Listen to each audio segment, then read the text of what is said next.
Welcome to the Big Dick in Gaming podcast. And what do you know? It's been a big dick in gaming. I'm Mike for episode 90 on Wednesday, the 3rd of August, 2022. In this week's show, we'll be discussing the Analogue Pocket is finally starting to open up its capabilities, just like Intergod's mom. Sony reveals new details about the PlayStation VR2's interface and features. And will this be the final one Min For The Swin? Shut up! Big Wigs on the radio! Shut up! It's gaming focused audio! Excellent. Welcome, Intergot. I'm hosting this week because Intergot's voice is a little funny. Hello, Mike. Lucky I don't have many things to talk about this week. Oh, thank God. And over to my other side, I got Swinny. How you doing, Swinny? I feel like we've made a grave mistake. Yeah, I've made a very huge mistake. I do like how I said to Mike many times, the swearing, you kind of get away with it as long as you don't swear within the first minute. That's like where you start to just run yourself into trouble. It's I was watching a bit of George Carlin. I won't mention the words he used, obviously, because we're still within that time period. And I feel like that word is on an okay list. You know what I mean? Yeah, it's fine. It's not too bad compared to other words. Okay. So anyway, first of all, find our links in the description below or at bigwigpod.com. Don't forget to follow us on our socials. Thank you, the one person that has subscribed in the last week. Yeah. You're awesome, whoever that is. If it's a bot, still like you. So we also have a Discord server now. Again, sort of spurred about a little bit by us, but also by Hooded Dude, who suggested the idea to get the community involved, including him or herself. I'm assuming himself. So also how about themselves? Themselves, whatever. Yeah, 2022, Jesus. Okay. We got a link over with more stuff at bigwigpod.com. That should cover the community stuff. Do we have any corrections this week? I don't know. Maybe a quick correction, Swinny. Maybe we don't number this episode and we just call this the sideshow midweek in gaming. Yeah, probably a good idea. And also, mental note, don't let Mike host the show again. I do believe, though, that, Swinny, you do have a question for us. I do have a question, and the question is, did you guys know, at least in Melbourne, I don't know about anywhere else in Australia, that some cans of the American energy drink G Fuel, aka Gamer Fuel, have started showing up. G Fuel! Are we getting G Fuel in Australia? Started showing up in servos in Australia. Damn. And here's one I tried out during the week, which was the Tetris Blast. And I got to say... Is it all right? No? No, I would not recommend, but... Damn, I've got one on those things. I have one here that is unopened. So awesome. what I thought I would do is I would actually try it on the air for the first time, and that is G Fuel PewDiePie edition. What? Okay. And you can get that at a servo in Australia This was in That's an awesome. Australian servo in Melbourne, and I'm like, awesome. I cannot ignore PewDiePie's face here. It doesn't actually say what the flavor is. That could It's be zero us one day. flavor. That could be us one day. It's zero sugar. Yeah, maybe it's totally like us. PewDiePie juice or something. Do they have a That's what the kids love. phone we can call or a website so we can ask them if they want to brand us on it? I've got a question. But you go first, Winnie. I was just gonna say it's very clear that it has 0 calories, but also zero anything else of substance other than 300 milligrams of caffeine. What the? I am not gonna be. I'm gonna That taste is a test. I'm gonna ton. taste test this, but I'm not gonna drink. No, you this, should- If that's- that makes that's- Because sense. you already had the other one today, right? dangerous. So you're already at No, over I 300. had the Tetris When'd you have Plus that one like days ago. But Okay, so you're fine. so you had a question before I do the taste test? Intergo? Is it? Do you have a question or? It says No, Winnie has a what is question. My que- question was, did we you guys know? know about this? So We do now. that started selling G Fuel in Australia. My question was, if there's a Bigwig Pod G Fuel brand, what flavor would it be? Ooh, Oh, what flavor would Peach. it be? Peach. yeah. Why would it be peach? It's, Because I love peach. It'd be toxic something, wouldn't it? it's a toxic amiibo. It's Toxic something amiibo flavor. Amiibo flavor. Toxic Chemco amiibo. Chemco amiibo. Oh god, imagine Chemco amiibos. Anyway, All right, taste it. So Skull it, do you skull guys it. want me to taste some skull cutie it. pie juice? Yep. Okay. I want to see Skull, die live skull, on air. skull. I'm not gonna skull. All right. Skull. Right, No, wait. Skull. You got to skull. get the sound effect. Let's. All right. No, the This other is way. legitimate. It's so I've not confusing, tasted isn't this. If it's anything like the Tetris Blast one, I'm not looking forward to it. Go. Hard. How does PewDiePie And then taste? spit it out like a wine. You gotta like gurgle it a bit. Doesn't like the taste of PewDiePie. PewDiePie! It's not. How's honestly, that PewDiePie in your mouth? How's that pewdie juice? Pew juice. Pew juice. Honestly, it is much better than that bloody Tetris one. It's almost Sounds like you a. gotta die before him. It's almost like a Dr Pepper flavor. Oh, I like so- Dr. Pepper. Okay, It's so not- that's not bad. That's not bad. Aftertaste is a little questionable. Okay. So, because So, I don't drink soft drink. Is that a soft drink, do you reckon, G Fuel? oh yeah. Yeah, any energy. Energy is still a soft drink. yeah. So I don't really even think of it like that. I feel like soft drink is like so specific to like Solo, Coke, Pepsi. All these new ones, to me, they're not even like soft drink. They're just so off the charts. Well, you you gotta gotta remember remember- any carbonated drink. You've also got to remember soft drink. drink is also not really a term that every country uses. As That's well. true. It's a very Aussie So, term, right? Yeah. Yeah. All right. Well, that was my question. Thank you for answering that. You guys I'm didn't know excited, about though. G Fuel. We should buy some G Fuel and put it in the background so we're more legit. And maybe we can get a sponsorship. No, we've just pretending. Just pretend to be. We should do that. That would actually be really funny if we just pretend to have sponsorships and just lay like 100 sponsorships throughout the whole video. Well, we already, you just spoke about 7-Eleven because that's where you bought it from, right? No, it wasn't Where'd you get it 7-Eleven. from? This was I thought he did say a. 7-Eleven. No, he said Yeah. Servo. No. He said Servo. Ah, Servo. I okay. think it was BP. BP. Interesting. Wait, I think it boys, was boys. BP. Why are we saying these brands? They're not paying us yet. Yeah, they're not yet, but we Not yet. gotta pretend like they are. Wait till next week. I'm gonna have That's true. BP. Yeah. all over Success my breeds background. success. That's true. Once That's we tell people we're sponsored by 50 people, we're gonna get actual sponsors. yeah. What is that? Oh, I'm trying to remember the name of it. Doesn't work. The joke. You know, Oprah had this thing where it's like you just believe something or you just say it's gonna happen, and then it will happen. Yeah, I know what you mean. Yeah. What is that thing called? It's like It's like The Secret. It's The part of Secret, that. that's what it Yeah, is. yeah, It's called The that Secret. Universal something. where honestly, you that's got to be one of the reach dumbest out to the things universe or something. in the world. It's got to be one of the dumbest Well, things. the only thing to it is that success definitely does breed success. So there is something to that. Well, I'd say positivity and things like Yeah, that. positivity, Of course, yeah, right? totally. But just going, I'm going to have a Ferrari doesn't mean you're going to have a Ferrari. Probably not. I've been trying that for 30 plus years. All right, let's jump into the games. Mike, Excellent. as the host.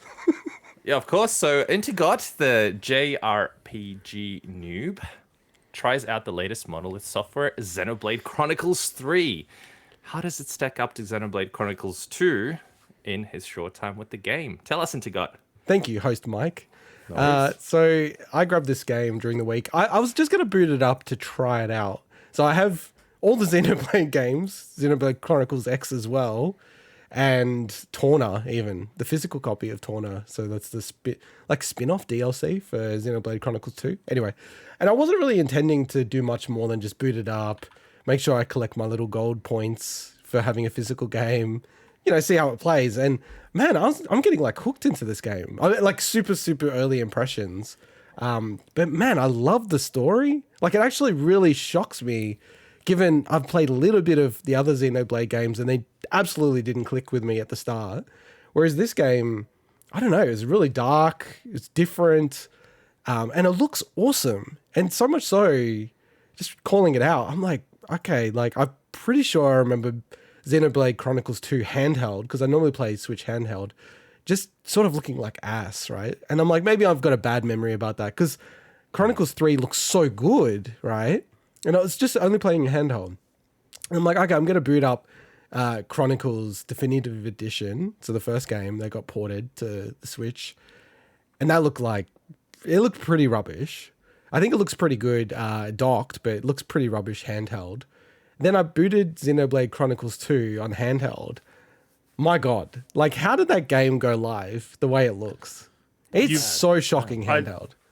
I think I know where you're going with this. Is like unless you haven't seen it, because Digital Foundry did a whole analysis I of haven't that watched stuff. it. Yeah, I haven't watched it. And yeah, they basically compared it, the way that it upscales is shits all over Xenoblade Chronicles 2. And again, like I haven't played that game. This is just based on their analysis. And you see in that video that they have, it's a good watch. Man, they've done a great job with this game. Yeah, it's super impressive. And now I'm confronted with this really weird spot where should I just play this game? I mean, the games are loosely linked. Like there's some stuff, some spoilery stuff. Supposedly it's like a deeper link to some of the games that you kind of don't want to know if, because it will spoil it. But I'm sort of a bit torn on the whole thing. I'm like, maybe I will play this game. I feel like this game's almost like a potential game of the year caliber type of game. Reviewed really well. And like, I'm really into it. Like I was shocked because I'm not really the biggest JRPG fan, but the story is so dark and disturbing. It's awesome. I love it.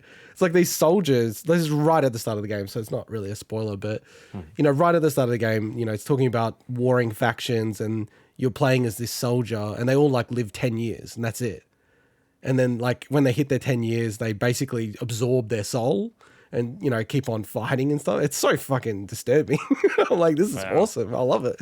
Blade Runner vibes. Yeah, so I don't know, Swinny, you're the JRPG expert on the panel, and you know a little bit about the Xeno series. You haven't played many of them or any of them, but I mean, can I jump into 3? Can I just skip the 1 and 2? look, I cannot with any, like authority talk about the Xenoblade games at all, but with your authority, from with my authority, which is completely unfounded, it sounds like you probably can, because Unbounded my ass. because even the tenuous links, like you're gonna get value out of that if you played the other game, sure. But I think that these games are designed to be friendly for new players, just like a lot of, honestly, like even like obviously the Final Fantasy games are generally, disconnected That's outside true. of a That's couple of them. The Tales games are the same with, like even for instance, I recently played Tales of Berseria, which is technically actually connected to another Tales game, and I still enjoyed it. I would have got more out of it, which I think we're talking about, but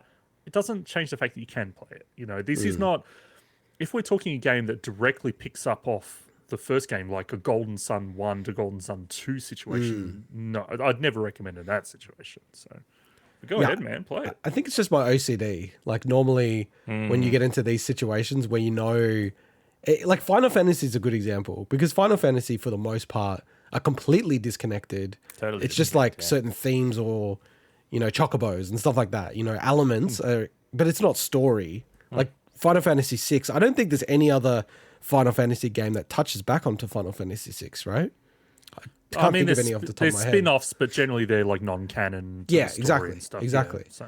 Whereas this has got like, it's that awkward spot where they've like made it kind of a little bit connected, but not really. So, but I think you're right. I think if I start with this one, I just got to get past my OCD and then it's like, okay, like it'll be fine. Like even when if I go back and play 1 and 2, like I'll go, oh shit, now I get this thing in 3. So yeah, I think I'm going to play this, boys. It's Sweetie, I think you'd like it. Like honestly, I think you'd like it, dude. I know I would like it. I'm impressed. I'm impressed with this game. I know I would like it, don't get me wrong. Yeah. So I have a question. Yeah, go on. Related to what you just said about liking the game and related to what Intergod said about the game looking like ass. I like ass.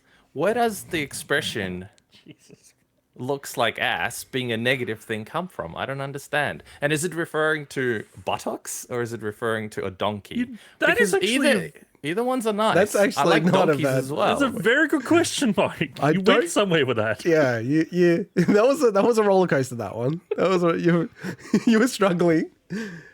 I don't know. You might be right. Maybe it is more the donkey element. I'd never thought about that. But donkeys are cute, so I don't get that angle either. But wait, an ass isn't a donkey, right? It is. Well, no, isn't it? But I don't know the Isn't delineation. it a sterile donkey?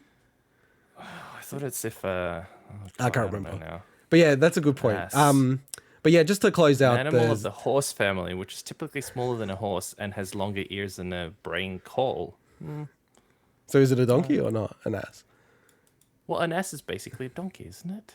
What you're like literally on domestic Wikipedia and you're not donkey answering is the a bloody hoofed- question. Well, Did you search is a donkey an ass? No, I didn't. But if I search Or for image ass, search donkey ass. yeah, I'm not going to search for that. Is a donkey an All right, ass? can we An move on? ass is either a male or female donkey. It took me one Okay. Google search. I know. Okay, Mike's so- useless. Is it another Let's word be real. for donkey then?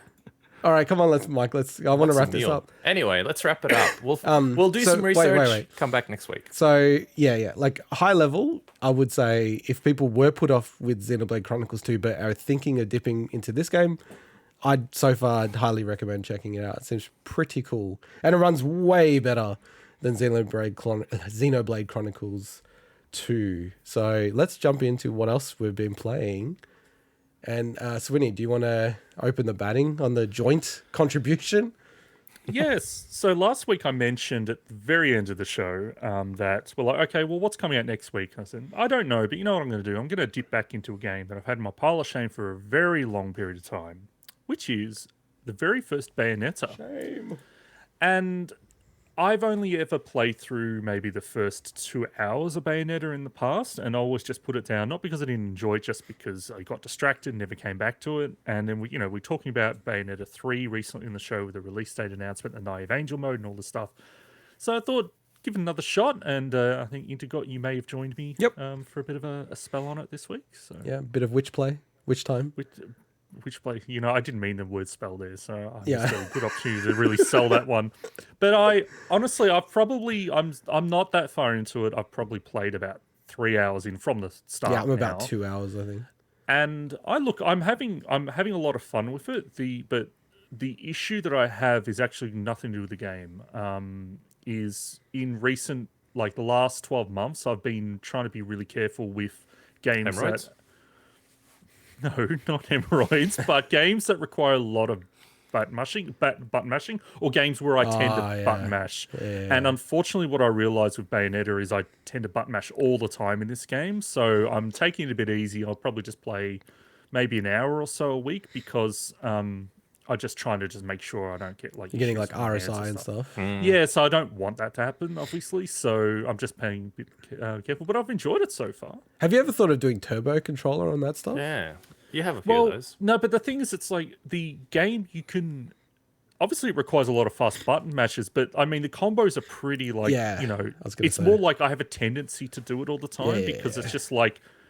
Also, honestly, I suck at the game. Like, the game is pretty lenient in the early stages with its checkpoints, and if you die, it'll give you back your full health on the checkpoint and stuff. But I am dying a lot, and I can kind of see where, this game on high difficulty would be a real challenge. So Yeah, and the combos, I find that even, practicing the combos, I'm not nailing it each time. I don't know if I'm just like not focusing enough, or there's something about the way that you're doing the combos. I don't know, like it's just not quite clicking yet, but I am really, really enjoying the game. I think it's a very, very cool game. I do love the hamminess and the over-the-top nature of the whole game.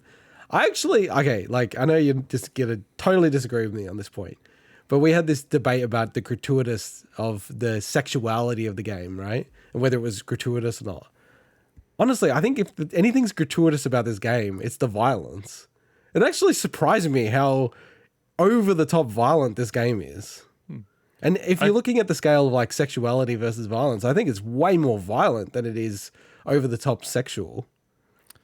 I think we just have a different philosophy on how to apply the term gratuitous. Well, I just think, blowing someone's brains out, like slowly, like walking up is way violence? worse than no nudity at all. Like, I'm and it's a not Western culture thing. This is a Western culture thing right now. I'm not disagreeing as gratuitous violence in any way, but yeah, look, the only thing for me is I think that it's almost like it's got too much dialogue, especially at the start. It's it's like a movie.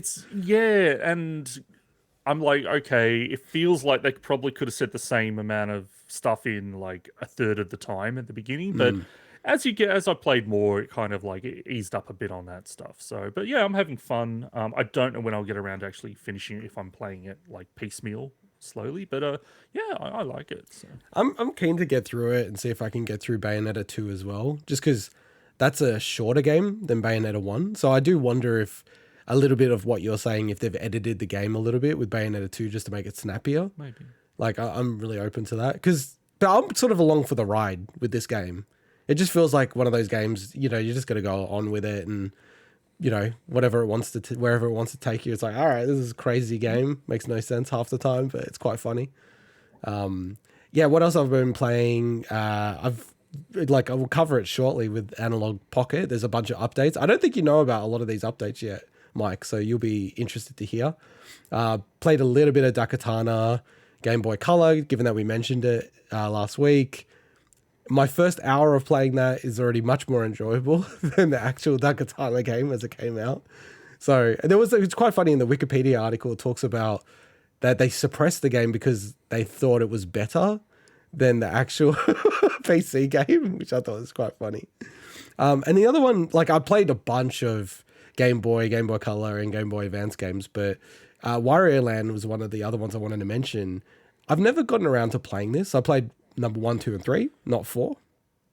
I don't know anything about 4, but I have not enjoyed it as much as the earlier games. The whole mechanic of Wario Land 4, where you have to kind of escape the level at the end, yeah, is like Super Metroid style, countdown. Yeah, I didn't hate it, but it felt like they tried something different, but it just didn't. I love the first 3 to death. Yeah.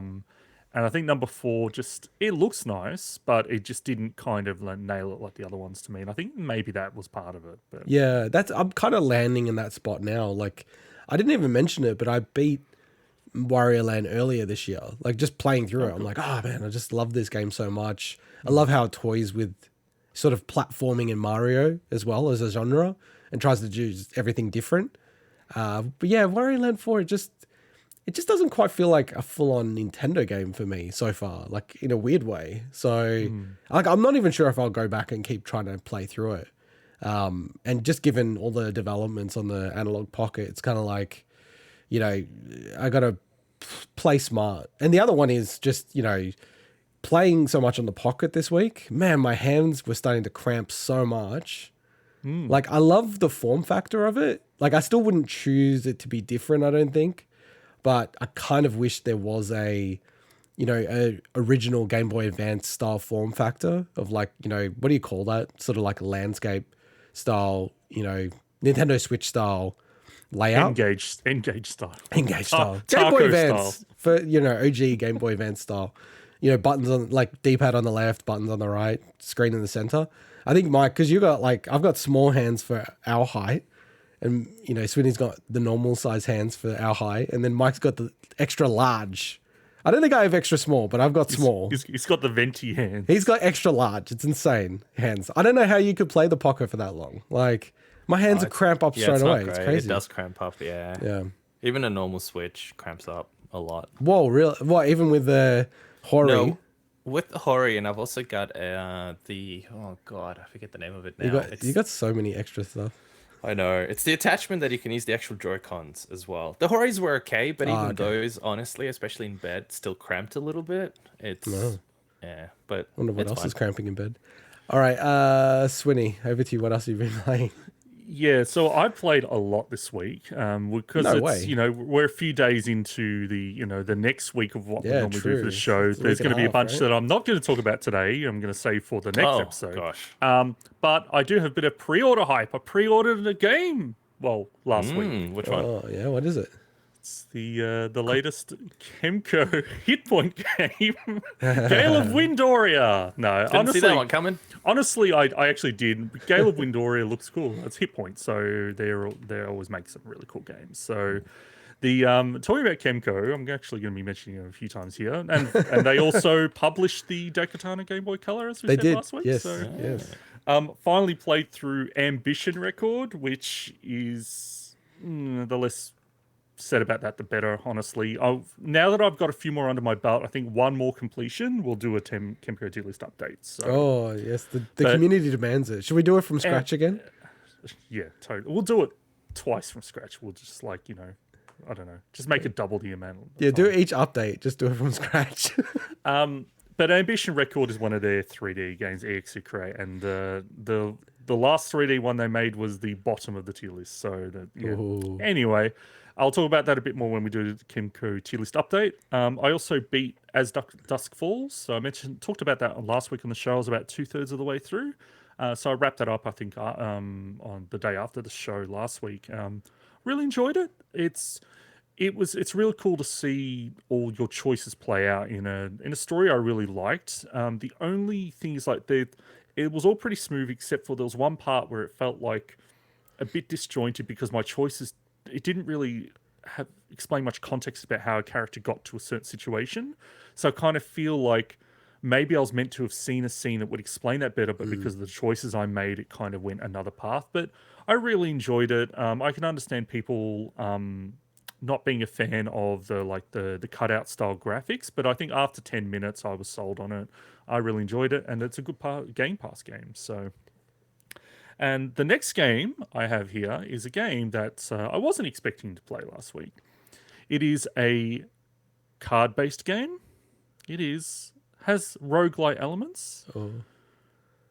It is called Overrogue. It is knew you were gonna do that. Kemco's take on a dickhead. Slay the Spire style game. You guys didn't take the bait. I put it there. I was hoping you guys would be like, No, "But you it's said too you would- suspicious. It's too You suspicious. said you wouldn't play Slay the Spire, but you put it in our list." No, honestly, Overrogue, Overrogue's the last game that Kemco put out on Xbox. It's actually a relatively new game. Honestly, it's absolutely awesome. Like, really, really good. As EXE creates one of the best games they've made. I'm not sure where it's going to land on the tier list. I've still got a bit more to play through on it, but just really, really good. Like, shockingly good for EXE. But wait, Create, if that it's a makes Slay sense. the Spire type card game. So it's basically if you mix in a Slay the Spire style game, it's got a lot of elements that's almost like directly lifted from it. Yeah. But then you mix it with the Kemco, like EXE Create style, specifically JRPG trappings, okay. where it's got a campaign and a story and Okay. side quests and everything. But the card You mix game's them- like the battle mode or something? It is, but you go on like labyrinth runs where okay.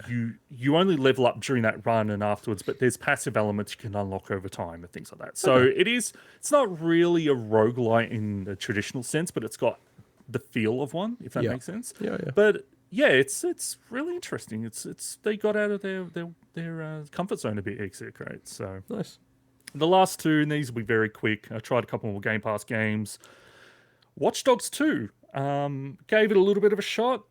I know that that's meant to probably be the best of the three Watch Dog games, or at least a lot of people consider it to be. I started playing it. I got about an hour and a half in, and it's not that the game is bad or anything. I just, you just sometimes don't have the patience for a game. And Yeah, you're like, totally. oh, this just like feels like just not the kind of thing I need right now. I gave it a shot. I like some of the ideas they have in that game. I only ever played a little bit of the first game, but I don't know if I'll go back to it. If I'm going to go back to any Game Pass Ubisoft game, it'll be the Far Cry 5 that they put on relatively recent as well. So, Yeah. and I the think- last one, I think I played that one, like, honestly, like 50 episodes ago, Watch Dogs 2. Watch Dogs 2, yeah. And it's like, it's such a weird, and I honestly think Ubisoft does this a lot, but it's like so many good elements, but there's just like no soul or no heart to it, or there's no extra. There's no, I don't know. It's really hard to explain. It does feel like a little bit created by a committee. It's like everything is so, got this element, that element, tick that box, tick this box. It's quite polished and everything, but it just doesn't have a bit of spice in it or some edge to it, Yeah, I know what you mean. I enjoyed number one. Didn't mind number two. I like how Legion. we're back to being like, a slant, like a slope, the head slope. The head I have slope's not on. changed my height. But the last game is a game that I did not play for very long, and Mike will probably understand why. A game that I do. he's probably quite familiar with is MotoGP 22, which they also put on Game Pass. And on my quest to play every new game added to Game Pass, I had to give it a shot, knowing that I probably wouldn't like it. And I think, Mike, I don't know if this is the exact game you're talking about recently. Was it this one? I know you're talking about some MotoGP game where it's basically No, feels different. like It's a different one. it feels something just feels so weird about the turning. Like I was even looking it up, and even I think it was they were saying fans of the MotoGP series saying that they changed a lot of the way that the steering actually The whole feels. physics, I guess. Yeah, where it feels really punishing. Like not. so like ridiculously so. So I think it's the kind of game where obviously if you get into it and if you're hardcore into that stuff, you could probably like it would click with you. But for someone like me that's just trying it out, it's not my jam. Nah, Not my they're jam. not. Motorbike games, just like I guess riding a motorbike in real life, is way harder than a car. Oh, And yeah, it yeah. translates to games as well. I must admit, like I played quite a bit of Ride 4, mostly because it Oh, had maybe it was my right that you were motorbike. talking about. Yeah, he was talking I'm about pretty Ride sure it was 4. right. Yeah. Okay. And I played it mostly just because I wanted to use my bike to kind of check it out and mod it and do races with it and shit. And it's bloody difficult to the point where I'm like, I don't know if I'm enjoying this experience. But it's hard to replicate a full arcadey version of motorbikes. I guess they could. They could probably just have a slider or something to make it super easy for people who just want to, enjoy the game. Do you know one thing that I think is like kind of a hard problem that to me you can't really solve with motorbikes in games and bicycles in games is, and I'll frame it like this. I'll ask the question to Swinny. So if you're on a bicycle and you want to go left, do you turn the handlebars to your left, so counterclockwise, or do you turn the handlebars right clockwise if you want to go left? I mean, I just do that. I'm just thinking like Yeah. it feels like I'm going counterclockwise to go left. So it's not. It's the other way, Yeah. right? It's weird. You put pressure the other way. Yeah, you have like that's the. Oh, you're saying for a bike, you mean? Yeah, that's what. Yeah, of course. That's No, what I'm no, saying. I thought you were talking about like a. I've never ridden a motorbike. I thought No, you were talking bicycle. about, like, Bicycle, motorbikes Yeah, are the exact but, same. yeah, but like that. That's that's a anti-clockwise motion. You go the other way. So to the go left. left. So if I want to go this way, I Okay, got to turn okay. that way. Clearly, it's been a while since I've ridden a bike. That's not the motion I would do. Well, to go left. it's probably at speed if you're. No, it's like leaning, any speed. I guess. That's how the physics works, right? It's very counterintuitive. And then people have literally argued with me about this point. I'm like, I'm fine with you to argue. I'm 100% right. This is physics, right? People have even built bikes to show that this is a real thing, right? Where you can't turn it the other way and you can only turn it one way and you can't turn. You can't turn that way, right? I remember when I got my license that we're talking about that. Did you have to counter steer in Well, the it's not opposite counter-steer, direction? but yeah. No, as in like the opposite direction. have to of where steer you in the think opposite- you want yes, to be going correct. to actually correct that. That's how you do it intuitively as well, right? You just don't realize you're doing that. And I only say that because when you're playing in a game, you have to tilt the controller to the left to go left, right? Which is actually intuitively wrong to what your brain knows what to do when you're riding a bike. And I feel like there's a bit of a disconnect at some fundamental level with how you control motorbikes in perhaps. games and bikes in games.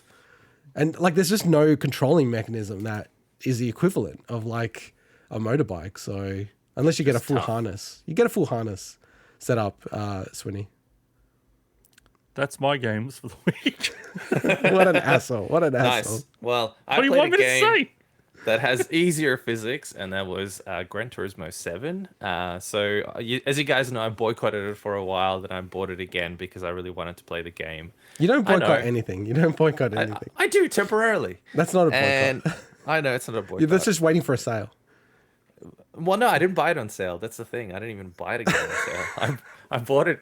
I think I probably paid more for it the second time. That's than what I you said originally- last time. You said you bought it for That's the more. best part. Yeah, that's the beauty of it. Because originally I traded, and then the second time I don't think I traded anything. Anyway, so there I was playing it again, and man, look, maybe for people that play the game regularly, I get it. You get a bit more money, whatever the case may be. But I am now like full on pissed at this game. I think I got to the point where I had a couple of mil banked up, and I was playing the cafe task things, and one of them requires you to get a Vision GT car to do the races, and I didn't have any that were for that particular class, so I had to spend a mil to buy one. First one I bought, I reckon, couldn't do anything with it because it was full electric. And I don't know, maybe I'm missing something, but I ran out of electricity after one lap or some shit like that. What game are we And talking about? Are we still Gran talking Turismo about 7. Why Gran have you Turismo 7. got electricity in the game? No, as in like you have fuel usage. So, but some Oh, cars are full Jesus. electric. So the Porsche Vision GT car was full electric, and this particular race that I needed to use it for, it's got like 8 times fuel consumption or something, and it affects electricity as well.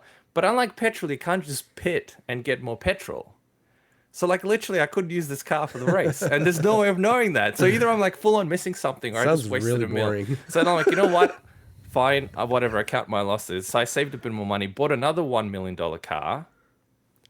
Impossible to win with that car as well. So literally like the game made me waste all my money, all my fucking money on buying cars that I can't even actually use for the races that they're intended for. Because you just can't win. The AI just thrashes you no matter what strategy I tried. So anyway, I'm there's kind of difficulty pissed at that game. settings. Can you set it on easy or something? I don't even know if there's like a difficulty setting for those types of races. Really?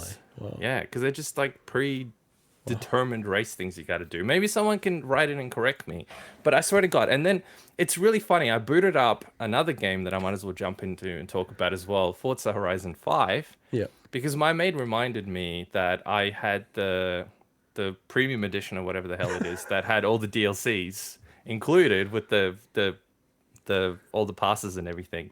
And he's like, oh yeah, you should go play the Hot Wheels expansion. I'm like, I don't want to pay for it. And he's like, you probably have it already. You should go check.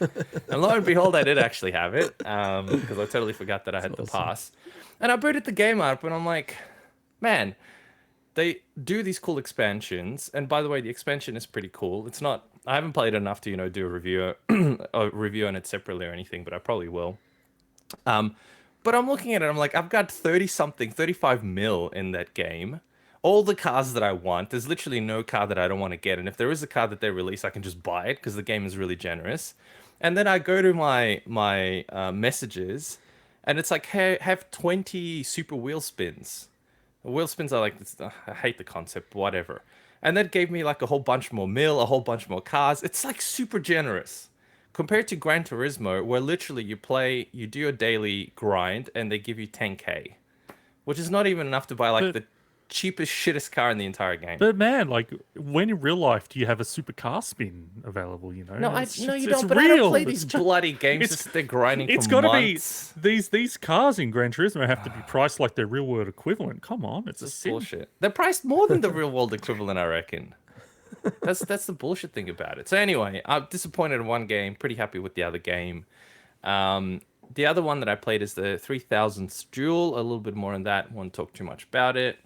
Still going through it. But the one game that I finished was Road 96. I don't know if we have a B-roll for Road 96. Given we're having some issues with the I B-rolls. don't think we got B-roll today. Yeah, which No like, B-rolls at we all? said about 20 Fine. times before the show. That's Okay. why the show got delayed. Do In we one have, ear, do out we the have other. B-roll for that? I'm no longer the Ron Burgundy. So Road 96 was, we covered it a little bit. I 100%ed it, so to speak. I think minus clocked it? one achievement. I clocked Wow. it. Minus one achievement, I God, think. you must have liked it to get to Which, 100% it. well, they're not, it's not. Do you like every game you 100%, Swinny? Don't. I'm not going to answer Touche, that. That's a loaded motherfucker. question. Touche. That's a loaded question. It's not that hard to get those things. I got two of the endings. One naturally, and the other one just the second playthrough that I did just to kind of fuck shit up to see what the bad ending could look like. And I think there's a third ending. Pros and cons. I feel like some of the decisions really don't matter.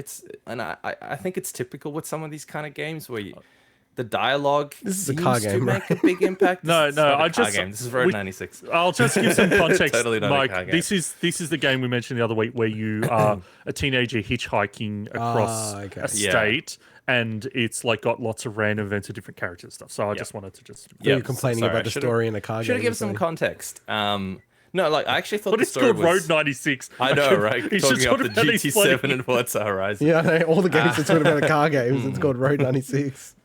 So no, it's that's exactly what it is. It's sort of a choose your own adventure kind of game. You could put it that way. And as you progress through the story, you unlock certain abilities that you can then use. But if you replay the story, you can use those abilities as well, kind of like with the new game plus, basically. And the decisions that you make alter certain conversations, what happens to certain characters, and certainly what happens to the ending. Although overall, I think it's hard to have 50 different endings, let's say. So some of the decisions end up feeling superficial. Some of the characters are just way over the top contrived, but I think the messages and the ideas behind it it kind of simplistic at face value, but I still think it's a cool game to experience and play. And obviously, I enjoyed it enough to go through it and try to get all the characters to 100%, and then do the story. So I do recommend it. It's an interesting little Game Pass game if you have it. That's worth giving a shot. Nice.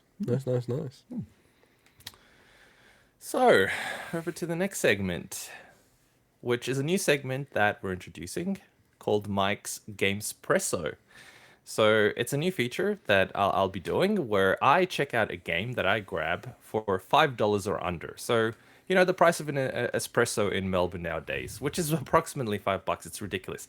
Unless you get it at 7-Eleven, and then you can get it for $1. And don't forget that you can get two $1 cups, but press the $3 button, and you can get a $3 coffee for $2 in two $1 cups if you don't give a shit about the environment. So the idea is that I go and I grab a game for $5 or under, and this week I grabbed an Aussie-made title called The Warlock of Firetop Mountain. So it's based on the classic Ian Livingstone and Steve Jackson fighting fantasy book by the same name, The Warlock of Firetop Mountain, which I have vague memories of having played as a kid. And I think, Swinny, you said you actually definitely remember having this book. Yeah, and the term played is interesting. So these fighting fantasy books, the Ian Livingstone, Steve Jackson books, were role-playing games in book form where you had to like roll dice or you had to basically fight monsters and stuff. But as a kid, I just basically read it like a choose your own adventure. It's like, so every battle was like I was talking, I'm like less than 8 years old, Nah, right? Such an asshole. I'm less than 8 years old. You know, it probably predicted my me using exploits in games and stuff in the future. Yeah. But no, they were really fun. But the Warlock of Firetop Mountain was the very first one I read, and I think Death Trap Dungeon was another one that I read. And it's just like I still remember like the illustrations in that book, and so it was really cool to see that a Melbourne-based dev actually made a game. Tin Man Games. I was going to mention that as well. So it was developed and published by Tin Man Games, who are from Melbourne, as you said. It's available on Nintendo Switch and PC. I played it on the Switch. Other than the initial loading time, which takes a while, the game itself runs all right. And I think it's almost perfectly suited for a Switch platform. It was released in August 2016. It's probably gone on special a few times. I bought it for, I think, $1.50. And that was before I realized that it was from a Melbourne-based dev, in which case I actually would have paid the full price. Because I tend to do that. And then I'm like, oh shit, I didn't give them any money. The first game in a budget gaming segment, we're ripping off Melbourne devs. I love it. I don't want to rip off Melbourne devs. Hey, they put it on sale. They put it on sale. We probably should talk behind the scenes about this, but you know, we get lots of codes all the time. Like every day, we get codes for games. I just delete them all. What? But like, why don't you just take advantage of some of those if you're gonna do something like Well, this? yeah, if I knew that, if you didn't keep deleting them. Well, I did. I asked you guys many times, and then I just got over it. You guys you've got access to the Gmail and everything like that. Yes. Mike's now regretting his life choice. I could have got games for nothing. There was even a still- game I that came could've- through. It was like some Dark Souls 2D game. Oh man, He's just seriously? giving you shit. It's just I true. think it's I'm Holy shit, literally man. not. This is the. I hope you didn't delete that one. That one I'd play. It was called 3000 Jewel, which is, by the way, Mike, that is a second week. That's 2 weeks in a row you mentioned that game and nothing about Talk it. nothing about it because I don't know. I just don't. Fair enough. I did put it in care there about it thinking enough you would anymore. talk about it because you're like, I'll talk about it next See, week. I'm trying to help look, you we- here, Mike. It's gonna I'm drag trying onto a long episode, and I need to pick my girlfriend up at about 10:30. So I don't want to pad it out too 10:30? much. Yeah. You're not gonna So, make that. real quick, let me go back to the Warlock You're of not gonna make Firetop that Mountain time. to tell people about it. So, look, it's got the illustrations from the book. The way you have the battles is sort of on a grid-based tactical system. But it's not. It takes a little while to sort of understand exactly how to do it and how to predict where the enemies might go and how to place or move your character in a certain location, attack in a predictable location, avoid attacks in a certain location, that kind of thing. So I actually didn't mind. Once I got into the concept, it's quite cool. And speaking of characters, you get a roster of, I think, 8 from memory that you can play from the beginning. And then as you progress through the game, you get souls from the battles, and then you can unlock because it's kind of, you could call it a roguelike, kind of like reading the book. You will permanently die, and you got to go back to start the book again. It's kind of the same thing. So you die permanently, even though you get 3 attempts at reviving yourself throughout the game itself. And then you can replay the story. And you can replay the story, obviously, with the same character. You can pick a different character. And it's actually quite cool because different characters also have different interactions with the same thing. So far from what I've played, it's the same map. So you can make the same decisions. You know where things are going to be. So it's got that roguelike element in the sense that you know what to do the next time. You've learned from the previous experience, kind of like flipping through the book and going, I'm not going to make that decision again, which is really cool. And there are some decisions that are literally permanently leading to death if you make the wrong decision, kind of thing. But the really cool thing about different characters and stuff is I remember the first character that I picked, I came across a locked box. And when I opened the locked box, the snake came out. Whereas with the second character that I played, he had, and I don't know which statistic in the game governs this, but they knew that there was something rattling inside, and you can stab it with a spear instead. And it's these little decisions, and even though it's the same part of the game, where you can make a completely different decision based on a completely different character, which I think is a really cool concept.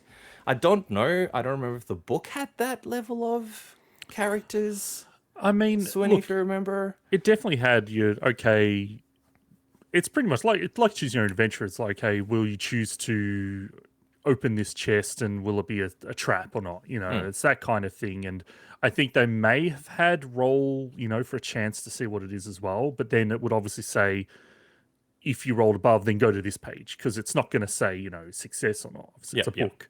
But yeah, like I played this game a little bit. I picked it up a while back as well, completely independently of you, and I might try this out actually. Yeah, try it again. It's actually quite cool. It takes a little bit to get into it and to get into the combat, but it's actually quite neat. There's a lot of reading. Be prepared for that. And I thought, Baldur's Gate and those kind of games had a lot of reading. This is a lot more reading, and there's practically no voice acting from what I've seen. Cool sound effects and stuff. If you're a lover of the original books, this is a must play. Absolute must play. It's really, really cool. So that's all I have to say on it. So it's a big show. My question for you: is it worth buying this or $5 cup of coffee? Definitely this time. 100%. Just linking it back to good work, Tin Man Games. Yeah, I was wondering what you're going to do. I was going to say, what's the grind setting? Or how many espresso shots is this game? This is the first one. He'll spice it up. What's the first one? Ramp This is it quite up. good. I like it. So far, I give this 4 espresso shots out of 5. Oh, 4. That's pretty good. That's Pretty for good. a I quite $1.50 liked it. game. That's pretty good. Look, I admit there is an element of nostalgia, and there is an element of it's a Melbourne dev. I'm You didn't even know that biased. when you bought it. No, but now that I have, this is what I'm rating it. But it's so- Melbourne, Florida, so... Oh, well, in that case. Boo, 2 stars. All right, so moving on to the news this week. Analogue had promised to release their version 1.1 update in July, and they did not disappoint. They got close. They got right to the line, 29th of July, when they announced all the changes, and it's caused a little bit of controversy, this whole space. So just bringing up the screen now. So Analogue has announced their Open FPGA program. So this is really pissing a lot of people off. So it's quite interesting in that retro FPGA community. Again, FPGA, just at a high level, it's hardware emulation that is a lot more accurate than software emulation generally. So it's almost reference quality, where you pretty much can't tell the difference between the arcade or the console, and the Analogue Pocket or the Mister is another massive FPGA product. So just in terms of the updates that they provided, like, I thought overall very mixed is my response, but mixed in a way that some really, really cool stuff, and then some stuff that I was pretty disappointed about in the end. So in terms of the Open FPGA announcement, very much they want to try to bring as many, consoles, retro, arcade computers to the Analogue Pocket as possible, which is pretty insane given the price point of the device. It's still about $220 US, which is extremely reasonable given if you want to get something comparable in a Mister setup. It's $400-$500, and it's all stuff you have to make yourself as well. So, this is all sort of been put together, and it's dedicated to playing games.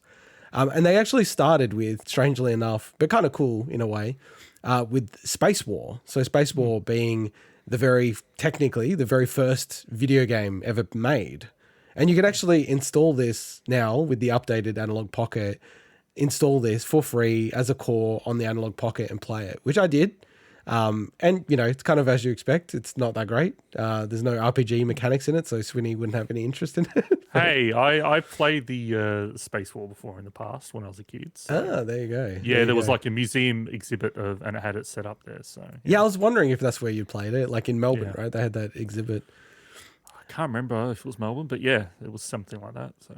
And probably the biggest update. So previously, what they'd always said about, if you want to be a developer and develop for the Analogue Pocket, you'll get access to this Cyclone 10 FPGA, which I think a lot of people were like, oh, okay, that's not going to be enough for a lot of consoles and even like handhelds, because, just at a high level, these logic elements, based on how the Mister project has gone about, if you're looking at something like a Neo Geo, it needs around 30,000 logic elements.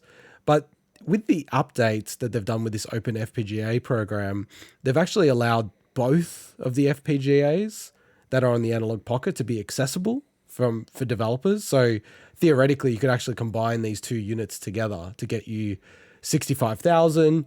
And it's not a direct one-to-one comparison. Like some of these are sort of a little bit better than the Mister project. Other things are not.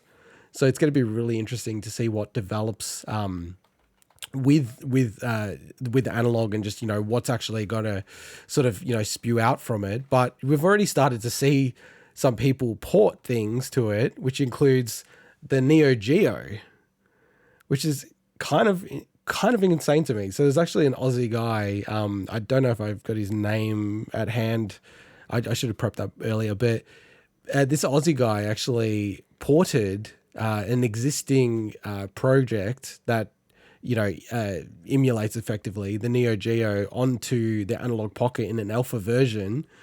And, he's got games like Windjammers running on it, Metal Slug. And it's kind of insane that like they've started with Neo Geo. So in terms of what we could see in this space, pretty much everything up to the 16-bit era is pretty much in scope. So it looks like we'll definitely get the SNES, NES, Game Gear, all of those things. And the other thing that sort of happened is they've actually got, and it's kind of like, it's one of these weird things with Analogue, what they do. So we were all waiting for the Jailbreak, because that's what previously they've done with Analogue systems. This time, given that they've got this open FPGA sort of setup, instead of a Jailbreak, some random person. Oh, I wonder who. Definitely wouldn't be Kevtress, who worked on the actual cores. Oh no! Released a Game Boy Color core and a Game Boy Advance core. So you'd be very happy, Mike. You can now play any ROMs for Game Boy Color, Game Boy, I think you're on mute, and Game Boy Advance on the Analogue Pocket now. Wasn't it? I would do no such thing, but that is good to know. That's what you sat on your pocket or something. No, I love, wasn't it like within the hour or something of the update going live, like that stuff was up on GitHub or something. It was like ridiculous. Like it was just, I love the blatant, like, oh, someone did this, some anonymous person. It's so. Hey, allegedly, let's say it's all speculation. I don't Yeah, well, we're not saying it, but allegedly, I'm literally saying right? an anonymous person. Well, it's kind of even worse, right? Because Analogue officially released this Space War core, right? So the very first video game, 1962, and it was released under a brand new GitHub account, and it was called like Spaceman 3. Then someone, it was like Specialized 1997, released Game Boy Color and Game Boy Advance cores. Now, the only thing that's interesting about that, it's just such a coincidence that Spaceman 3, there was literally a band called Spaceman 3 in the UK. There's like a psychedelic jazz band. And then they renamed themselves to Specialized, right? And there was like an album that came out in 1997 or some shit like that, right? Coincidence? It's so on the nose. And that person also randomly had prepared all the image sets for every single Game Boy Color, Game Boy Advance game and released it on Reddit. Because you couldn't do that legally if you're analog, but just some helpful person. And they passed all the information that you need to know about the Pocket that just got released. It's just amazing coincidence. And I think I saw something like there was a Discord post from Kevtris. I hear people liking the update or something like 3 hours after it went live or something like that. Yeah, so I mean, this is what people were waiting for, like to be able to play games off the SD and not need to have the actual, a cartridge.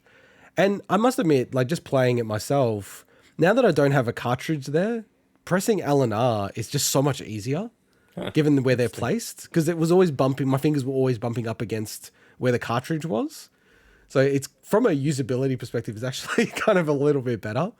Along with that update, they've made a bunch of updates that they've been flagging around, this memory system and the library system, which is almost like the history of these games.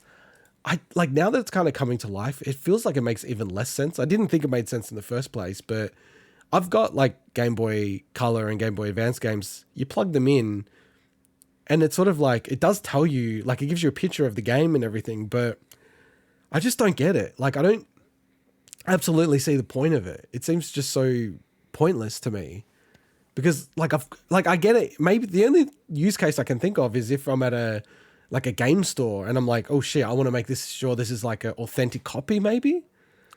But I think you can counterfeit it anyway. So there's no way to set it up so you can actually launch the games from there with this new setup? So with the OpenFPGA stuff, it's like it's just a list that you just click into the game. So that would be cool if it was like that, but it's not. So it's generally like you plug in the game and it tells you a little bit about the game. I'm like, cool. Like it seems, why is that such a big feature they're spending so much time on? It just feels like a bit of a miss. Huge update is around the memory stuff. It's a bit clunky the way it works, but effectively the way it was working, the Analogue Pocket, you had like one save state and it was a bit dicey. It didn't work. It was very beta. Like didn't work perfectly each time, right? Now there's like 128 slots. So it's way more usable. Like it's actually, and it's got an interface now that you can actually go through and select. It's really useful. Like I actually have been using that a lot. I feel like I'm using my Pocket a lot more since the update. Like, and I can see myself using it a lot more as well. Question back on something you were saying before about like the logic. What are they? The logic elements? Logic elements, yeah. So, and you're saying that potentially, like up until like the Neo Geo might be like the max in regards to like the 16-bit stuff. Like I know with the Mister, like they've done like the PlayStation cores and stuff like that. Is that something that realistically like you have to write off? It could never do like basic PlayStation, even early PlayStation stuff. Is that just never possible with this? I think it would like take such a massive. Like I think the answer is it's unlikely.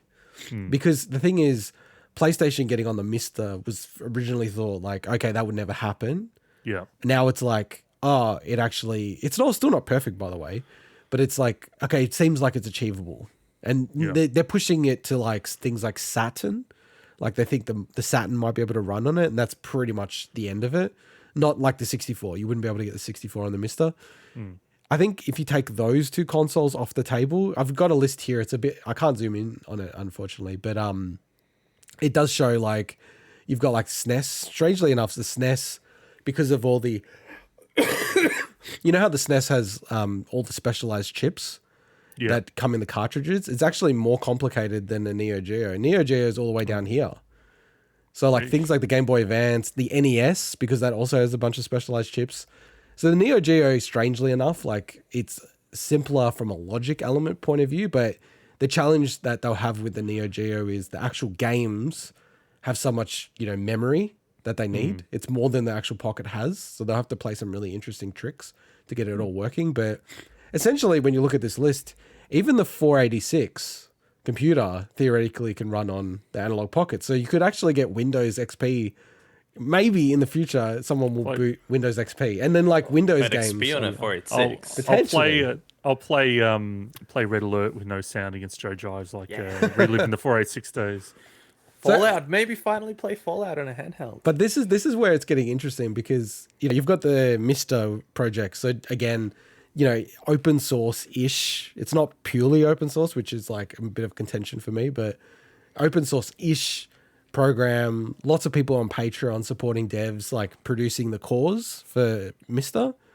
And it's a fairly straightforward process to get them on the Pocket, as demonstrated by how quickly this Aussie guy who just got his hands on the stuff was able to port even a fairly broken but not perfect version of the Neo Geo core. And the community is like, there's some people are just like livid, like, don't support Analogue. You're doing work for them for free. Wait. What are you doing? Don't port the cores. And I kind of get that, but at the same time, you're doing it for a free project anyway. You know what I mean? I don't understand. I don't know. Maybe I'm just not following. I can understand. It just feels like tribalism to me. I don't know if you guys. So there's core wars happening. The Mister versus Analog. They're going to be I like that, coming core up the front wars. lines. Yeah, core wars. Core Wars. I like the name of that. It like people are getting really animated Episode about title. it, and I just personally okay, don't support Analog, but then why are you supporting Mister? You know what I mean? It doesn't make sense to me. I think the argument is like no one makes money on the Mister, but it's like okay, but I just don't get it. Like I don't get the logic of it. If you don't want to port it, don't port it. Don't do work if you don't want to do it. But I think people are going to really enjoy it. And if you already got a Patreon and people want to support that for you to develop and port them to the Analog, it kind of makes a lot of sense to me. So I think it's very inevitable that you'll start to see, everything coming across to Analog, which for me, selfishly, is pretty good because I do like how the Analogue Pocket works. And then just going back to some of the so good. some of the interesting parts of it. So the dock got updated as well. I think Swinny, you ordered the dock, right? Yeah, I've got the did, dock yeah. coming one day. Yeah, I know you're getting it next year. Yeah? 2025. So with the dock now, you can actually support up to 4 players. So it's, they've already, it's interesting, 4 players, but there are no cores that support 4 players. So they're already like prepping for when people port stuff like Bomberman. Very nice. Like, honestly, that's such a cool way to play it, I think. Like if you had like an Analogue Pocket plugged into a TV playing Bomberman 4 players, that's kind of insane to me.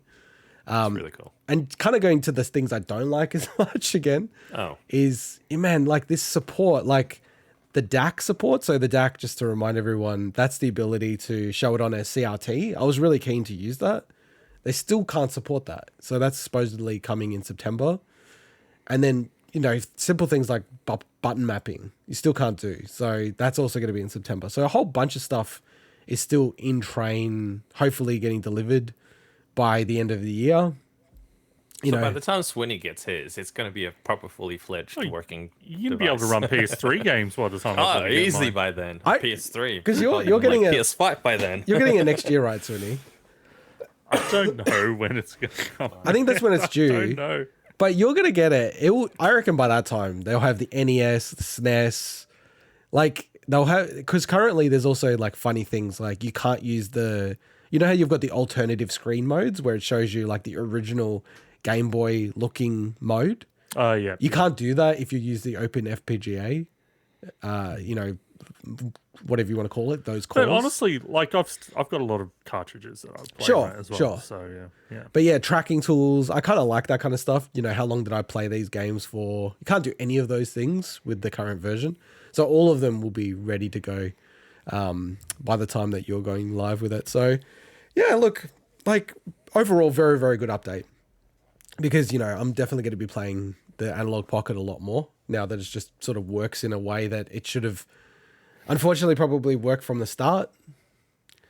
But, people like Swinny are going to see the benefit of it. And Mike, I think you'll be able to enjoy your Pocket a lot more, so you should update it.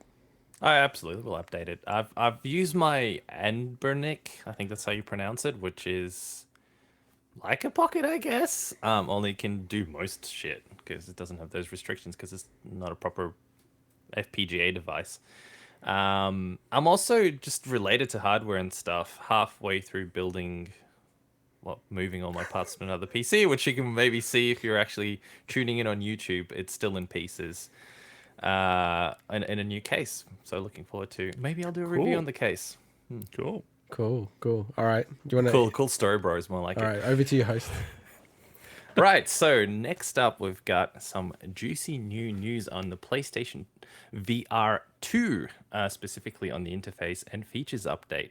So Sony have revealed more details about the cool new features of the Sony PlayStation VR2, including a see-through view, customizable play area, and more.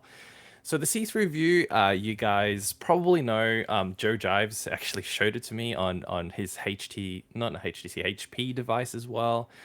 It's basically using the front-mounted cameras on the device to be able to swap the view so you can see your surroundings.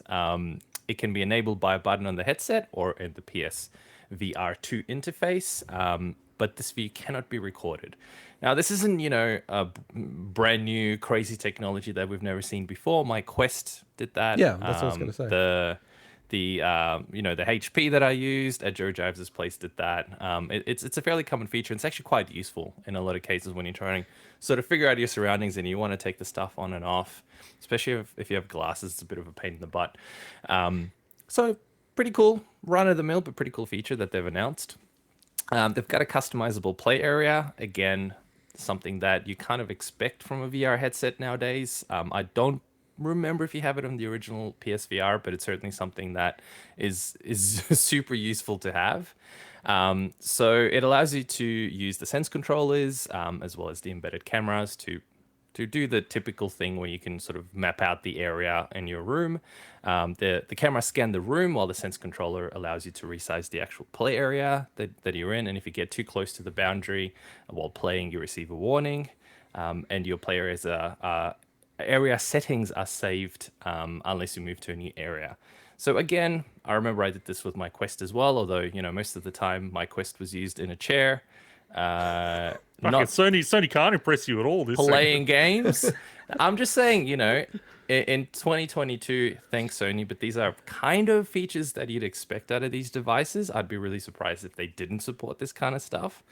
It is a very useful feature, although on the Quest, especially sitting on a chair, sometimes it actually got annoying and in the way. But at the same time, instead of knocking my monitor with the controller by mistake, I'd rather have something like this. So it's absolutely good. And if you're standing, probably even more useful, so you don't trip over your couch or anything like that. Now, a couple of other details. You've got broadcast mode. So by connecting the PS5 HD camera to the console, you can record yourself playing VR. I mean, awesome for streaming. I want to see Swinny do that.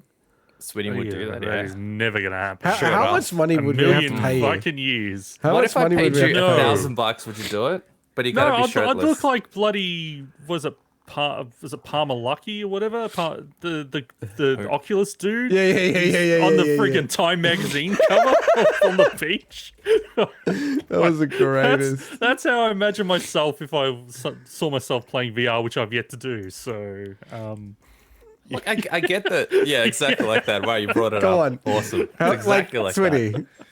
I genuinely think if we paid Swinny $10,000, he wouldn't do it. Probably wouldn't do it even for 10K. I don't think he would do it. I think 50 he would, but not 10. Not 10. Maybe 50, All right. but he's gonna do it Palmer Lucky, topless. how'd you get that name, by the way? That's a good rip, man. because I remember how he got He's a outed hero. as a very conservative person, and it killed his career. That's one of the greatest images. That's there's a category of images where it's like, to be clear, this is not photoshopped. This is a real image.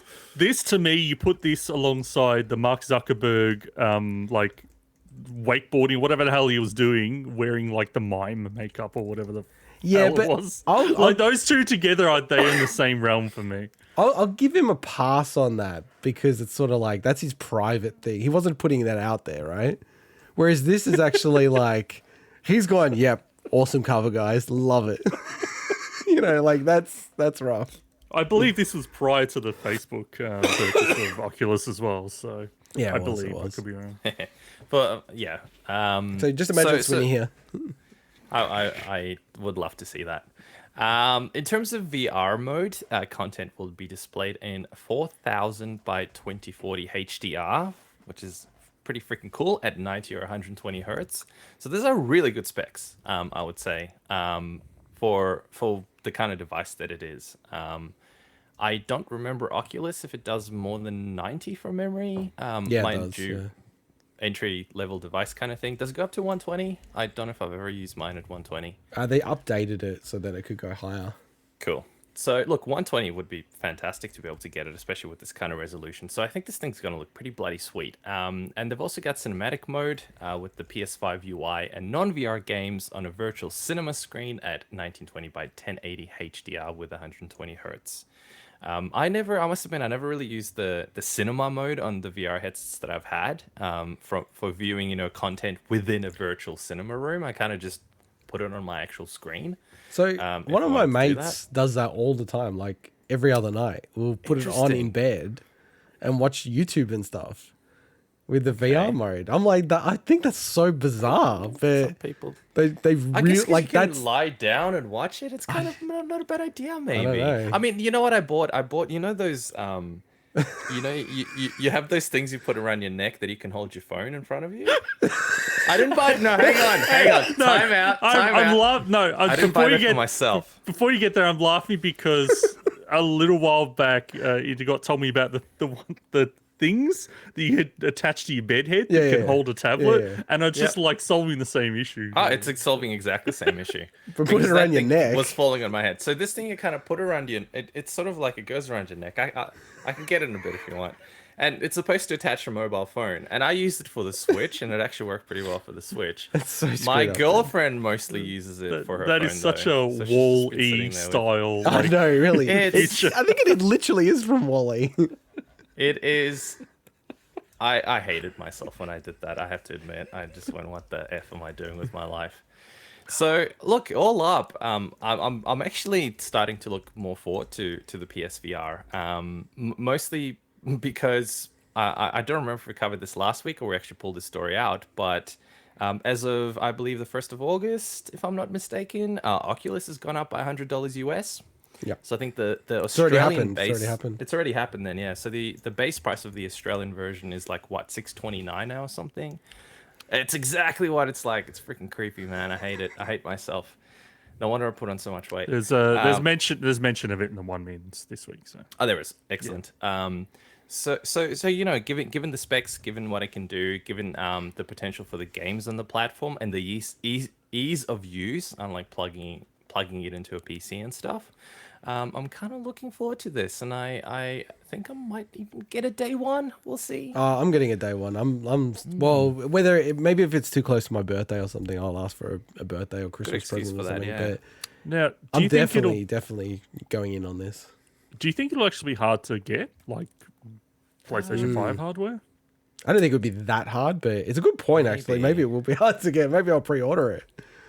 Yeah, I didn't think about that actually. Maybe. It's possible. I mean, not to, maybe this is for a different segment, but what's happening now in Taiwan, I think will also have a global impact on some of this stuff, potentially. So might be seeing another. Yeah, it doesn't feel round like of- things are gonna get looser. It might just get No. tighter again. So I think it's just going to get tighter and worse. yeah, I think I don't agree with your editorial about the, these are just features. I think Sony has a history of not doing things that are just basic and expected. It's a little bit like Nintendo at times with what they do. So I think to me, it gives me great comfort that they're like, oh yeah, all these great features from Oculus, from That people modern expect. headsets, they're coming. Yeah. They're going to be there. They're all like, it's all sensible stuff. But they have to, right? Well, have but they to don't. put the They, sensible no, stuff. but like they don't always do that. They don't always do that. So I'm glad that they've just confirmed it. So it's like, bang, okay, cool. And the big thing for me is like they're doing this big push into PC. I do wonder if they're going to do anything there, like if they're going to help out with the PC VR setup. No, I hope they do, purely because I'd be interested to see the price point that these ultimately come out at, especially now that Oculus has gone up. A lot of the other Yeah. headsets are fairly expensive for a retail price. If this can double up and also be a decent PC headset, their sales are going to boom. Well, because I've been in meetings like that where you're discussing pricing and it's like, oh, I'm sure they'd be sweating because the Oculus, you've got it in the show notes, right, Swinny? How much was the Oculus in the US before the Meta Quest 2? Oh, look, I just said it's getting a price increase. It was like 100. 400 or Look, I something. don't know, but US in or something? Australia it was 469, I think, and it's now 629 or something. Yeah, I don't think Australia's a good point because our pricing has gone Yeah, nuts potentially because of not. because no, of FX and supply chain stuff. Which we'll Yeah, talk about in the it's next a fair segment, point. actually. But I remember ordering it from Amazon US was about the same price as ordering it locally from memory. It was like usually it's a bit $100 cheaper ordering stuff increase. Is that overseas. right? It was 100 USD increase. Yeah, so it's $299 US, and then it's now $399. Like that's Okay. that's But a that massive jump. that 299, do you reckon they must have made a pittance on it? Like, I don't think they made a lot of money on the headsets. Because it's so Given the R&D and unprecedented. everything I don't else. think I've ever seen a commercial electronic product go up in price. Literally, I No, cannot that's think right. of one. But I Right? feel like they were But- selling it at below No, cost. but like, hear me out. There's so what I think had happened is they were selling it at a like maybe marginal loss. Then, like, because they all started doing this before the supply chain crunch, right? Then I think supply chain crunch, they're now going, oh shit, we're now losing $70 on each one of these, Yeah. right? Like, this is actually properly unsustainable. And I think and because of Facebook's revenue profile's gone to shit recently as well, I just don't think it's another part of the business where they go, oh, we can afford to lose $100 on each time someone buys one of these fucking things, right? And then on the flip side, I really doubt they're seeing that many sales on the Oculus store because I don't see any buzz about that. I don't see anything where people are like, oh, use that. And I feel like a lot of people use the Meta Quest as a cheap PC VR, not At least that's what I standalone used it for, yeah. Oculus. Like I've used more of it with Half-Life Alex. Facebook got $0 for that. So, if you put something out there as a loss leader, it's like, what are you going to do, right? So I kind of get why they've done that, but what I wanted to say was Sony would have been like in the boardroom stressing about the pricing because they are competing against this. And then Oculus comes out, oh, we're hiking it up $100. They would have just been like, fucking hallelujah, thank God. Because whatever they were going to price it at, they're going to factor in that $100 hike. And, it's bad for us for sure as a consumer, but I'm still going to get it anyway, unfortunately. Like, I'm looking forward to it. So, I mean, yeah. you're in, Mike. You might be in. in, Swinny. Swinny Yeah, is- possibly. If I'm going to get any VR, it'll probably be one that's probably a bit of an easier plug and play than others. So yeah, And I just can't Have you- support Facebook, sorry. I just Yeah, can't do no, it. That's the thing, yeah. yeah. I know. Have you ever, by the way, I mean, this is going to sound like a Mike question, but I mean it as a legitimate question. Have you ever tried VR porn? What? This is not After Dark show, right? No, I'm just curious. Like, just the yes or no answer. I'll say that It's a selling point. Is all I can say. It is a selling point. I'll say it like this. Well, I'll answer this. The only VR set that I get to use is my father-in-law's set. So I'm not Who going to... definitely used it for that purpose? No, I'd say it's very So I hope he unlikely. did I it. think it's extremely unlikely, to be honest. But Okay. I'm not going to go soil his Oculus. Which, Fair by the enough. way, he gets motion sickness and everything. Soil is on. Soil is Fair enough. Oculus. That's the show title. Soil is Oculus. Oh, soiled once- Oculus. Borrowed an Oculus from the library, so... Oh my god! Did you watch porn on the library Oculus? No, because I wasn't stupid enough to do that. I was thinking about it, though, and then I'm like, wait, it's not That's my gross. Oculus. That's gross. But no, so I wouldn't do that. But he gets so sick with it. He's actually said to me, like, do I just want it? Like, do I just want to Oh, kind of borrow it Take forever? it. So I might yeah, do just that. borrow it indefinitely. I want to get if back you don't give to a shit playing about it. Half-Life Alex. That game, Cool. honestly, might be the best game I've played in like 5 years. That game. I love that game so Damn. much. All right, Mike, over to you, host. Right. Cool. So let's move on to the next segment, which is that PlayStation have announced a new PlayStation branded Backbone One voice controller for iPhones. Vice controller.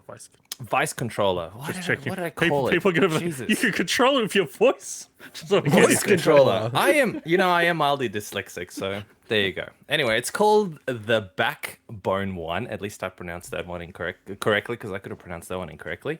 PlayStation Edition, and it is available right now. You can use it to play PS4 and PS5 games on an iPhone using PS Remote Play, which I've tried in the past, as well as any controller-compatible games on iOS. So it features the PlayStation face buttons, which is super handy because some of these devices don't specifically do that, so trying to remap stuff in your head can be a bit of a pain. Lightning port for pass-through charging, which is super useful, especially in these kind of devices. 3.5mm headphone jack. What? Finally, I can use a headphone jack for my iPhone. That's fantastic. And you know what? That is actually a really good feature because to this day, it still annoys me that I can't charge my phone while using it with normal headphones. And of course, it comes in black or white color schemes. Now, you guys might remember that I actually had, still have, somewhere in one of these boxes sitting next to me, a similar device, different brand from memory, for the my iPad Mini. Oh one yeah, of the that's right. versions That of the iPad crazy Mini. thing that you have. And it actually worked really well. I was really look. Other than my Wi-Fi was probably the issue with it in the end. I think you trying to said stream it wife using for a PS second. Not Wi-Fi. my wife. My wife. My Wi-Fi. Wi-Fi. My wife. Streaming it Wi-Fi. from streaming my wife from with PS Remote Play wasn't great. It worked okay, but it wasn't great. Oy, oy, oy. She was a little slow, but it was still really cool. I have to admit, it was really awesome to actually use it this way. It looks pretty ergonomic. I like the design of this thing. It's gonna be available in a lot of the major areas, I guess, or at least within reach of other countries for that, which is US, Canada, Mexico, Australia, New Zealand, Germany, France, Italy. It's already Spain, here. It's the Sweden. JB Hi-Fi. Excellent. Netherlands and the UK at launch, and I'm assuming, given the breadth of those countries, it's going to be available in a lot more other places for 99 USD and 180 AUD, which is a Expensive, little right? steep. Yeah, let's pause little on that for a steep. second. But 180 US dollars. Sorry, Australian AUD. dollars. Sorry, Yeah. Australian dollars, like up from 99 US. yeah, but I mean, Well, you gotta, so you gotta 99 factor US, in- 99 US is 156 Australian converted. Yeah. yeah, and then put in GST, No, I already did. I always do. and then our tax. Yeah. So That's all up. including We're GST. getting, Yeah. we're getting screwed. We're getting We screwed. always get screwed. But, I think like, we know it's a koala tax. So. Well, but this is not a PlayStation, right? This is a very niche device that, they're going to ship a pallet, you know what I mean? It's going to cost them a fortune to ship these things. If it was 150, it's like, ooh, but 180, it's like, I don't know why it's such a difference, but it just feels way too expensive.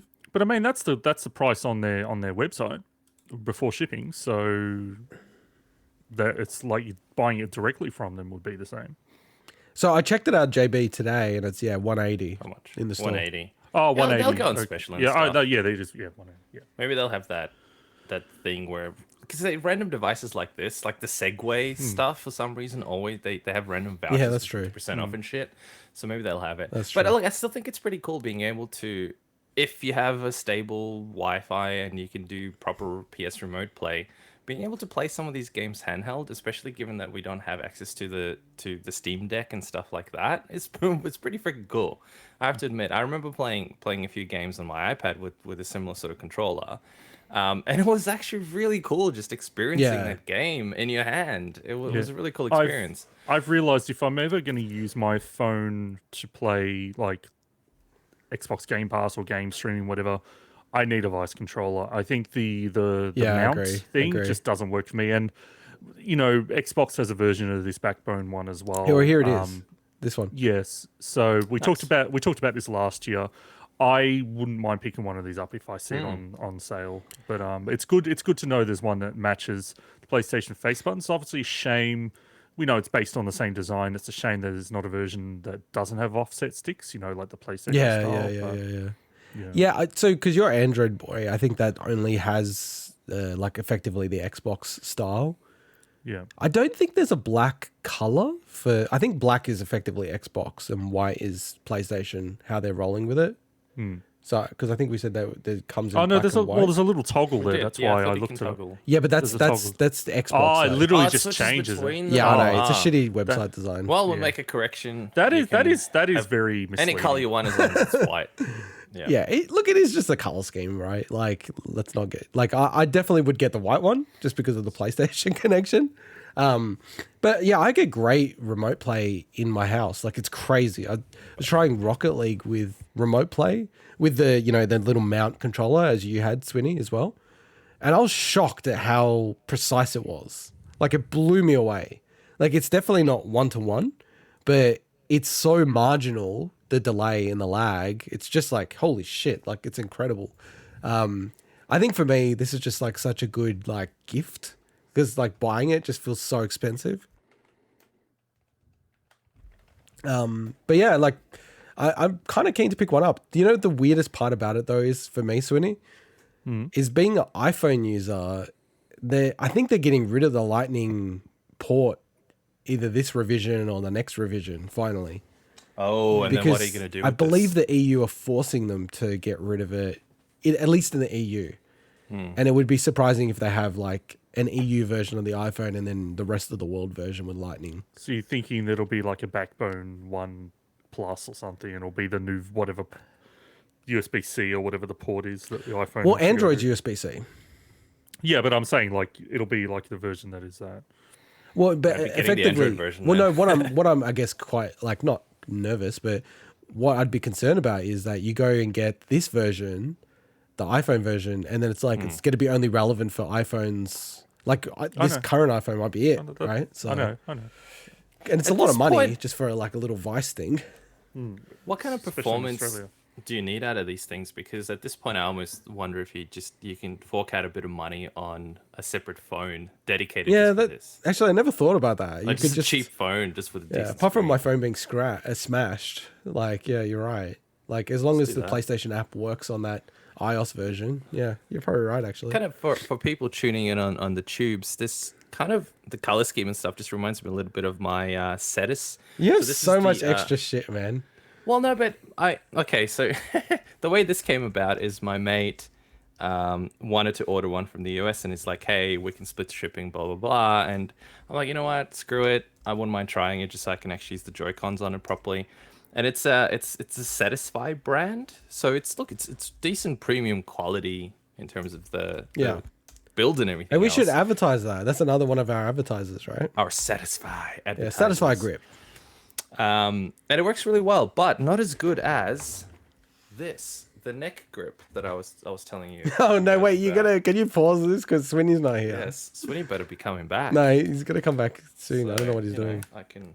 That is so ridiculous. Well, it's not. I don't think it's going to work with the Satisfy. But the point is, you can actually you can mount it like this, and you can just because when you're laying down in bed, right? That is so sad. You're like this in bed. So you can kinda go, you know what I mean? That is so super sad. Super sad. It's one of the saddest things I've ever done in my life, and I've done plenty of sad things. Yeah. That is That's what it is. Swinny's gonna be so sad that he's missed it. Oh, you missed it. Oh well, too late. Hey Too Swinny, bad. you missed. You He missed actually it. brought out the neck grip thing. I You bought the missed neck it. grip. The neck grip It 5000. is worse than what I even Here it thought is. it was. Look at It's it. literally just this, right? And then it's got the thing where you can mount an iPad or a phone or iPad mini probably fits into this.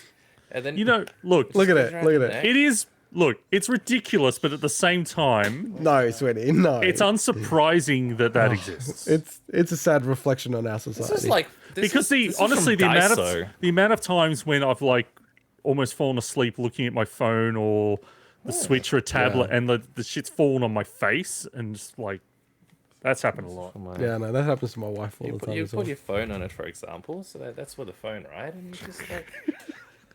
Brilliant. All right, Alright, let's host. move on. This is innovation. This Alright, is what host. people should be. I like how you have to go at putting out. 10:30 Okay, Australian sorry. Eastern Anyway, Standard Time, right. and you're the one Right, so fucking I around. think we covered this device enough. So next up, We got some more news, and this time it's around Mario Kart 8 Deluxe. Wave 2 booster course tracks are revealed.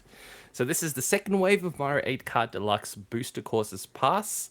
The tracks have been revealed finally, and this time Mario and the gang are heading down under. The Wave 2 is dropping today.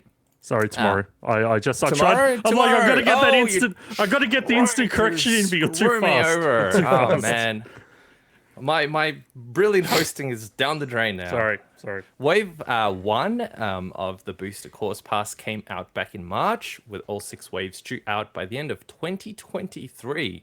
Wow, that's quite a while actually. Maybe you'll get your Analogue Pocket by then. The booster course pass is included in the Nintendo Switch Online Plus expansion pack membership, or available to purchase separately for around hashtag 25 USD or 37.50 Australian dollars. You didn't see that. I so wanted to shout this out because, like key, man, this is going under the radar. These Down under the radar. down under the radar. These booster courses. I think people were shitting on them from a design perspective.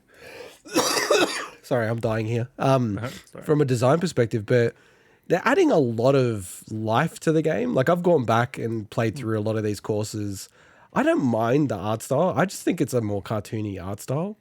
And now you're also seeing brand new courses, like, that are not from any game at all.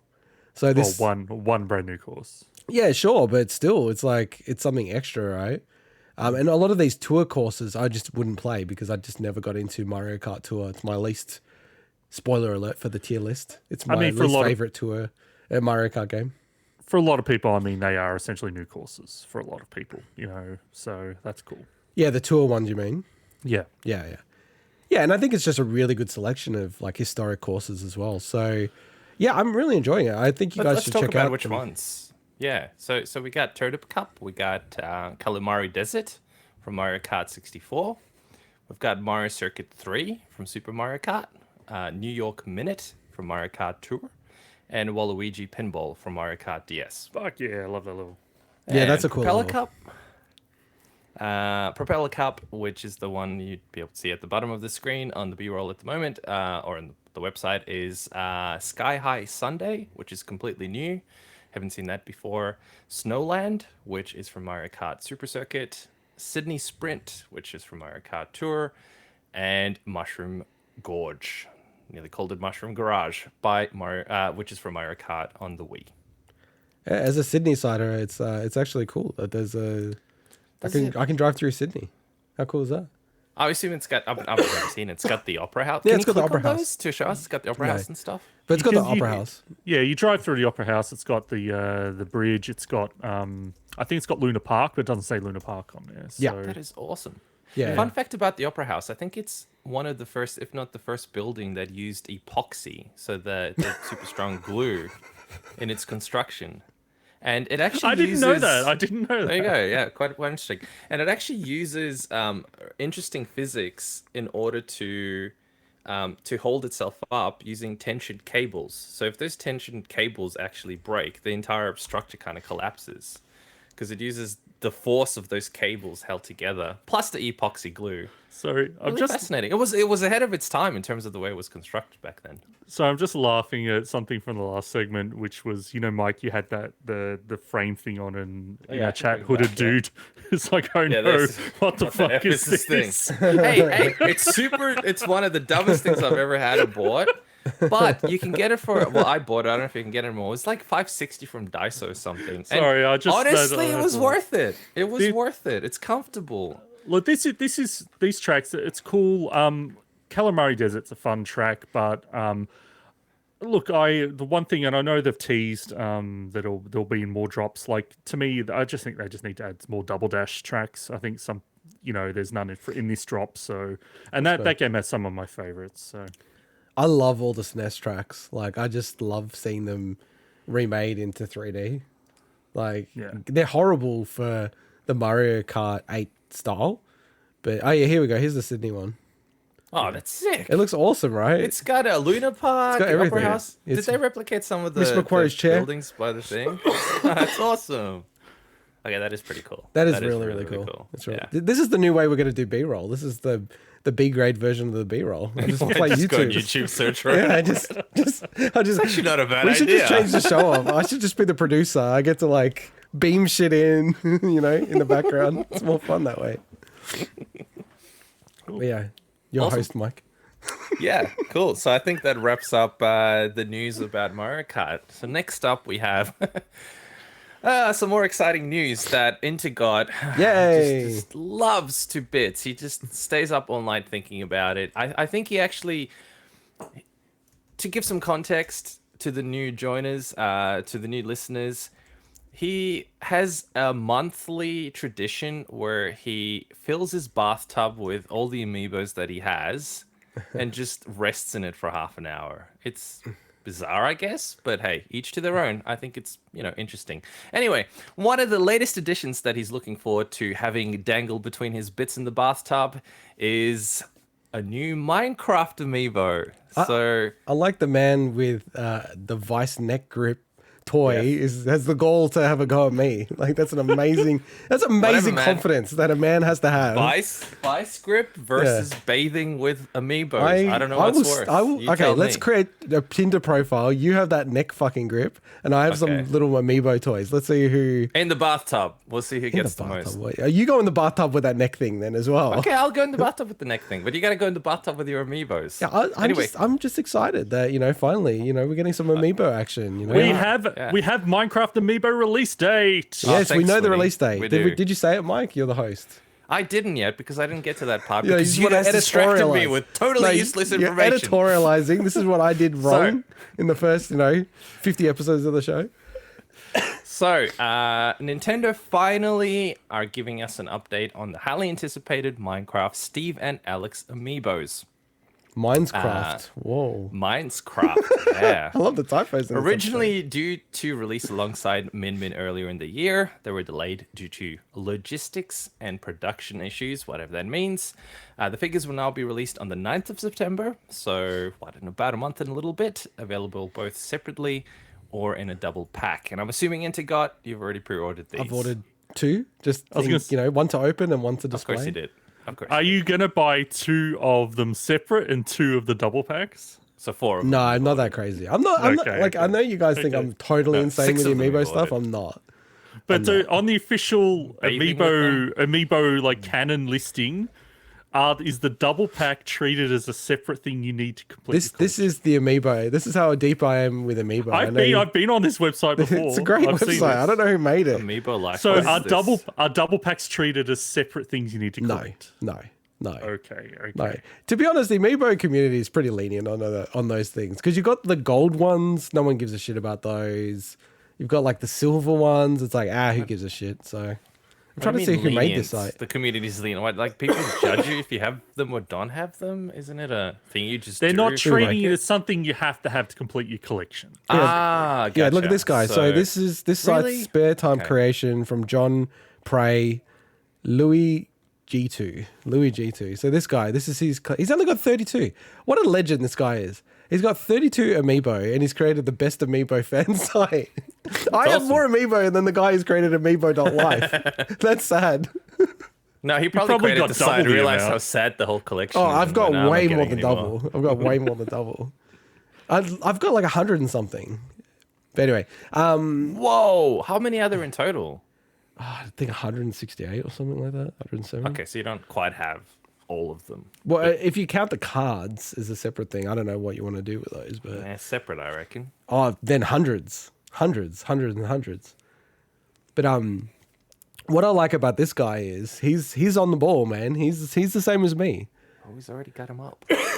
So he's already got like the ones that should be coming, because so Kaiser, Mithra, Pyra, Sephiroth, but he doesn't have someone, Swinny, It doesn't have Sora. because it hasn't been confirmed.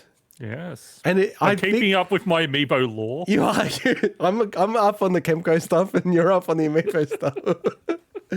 But this is I think in a weird way, if they never do a Sora amiibo, some way to me that's quite fitting. It means that they've released every single Smash character apart from one. Like what a dagger. Oh man. All right. Well, I think it would be incredible. I'm glad that we've managed to get 2 consecutive amiibo segments in the show. Yeah. I'm very happy about that. Look at Very these happy. these Monster Hunter ones. I'm picking them up next week, I think. Are you going to review them on the show?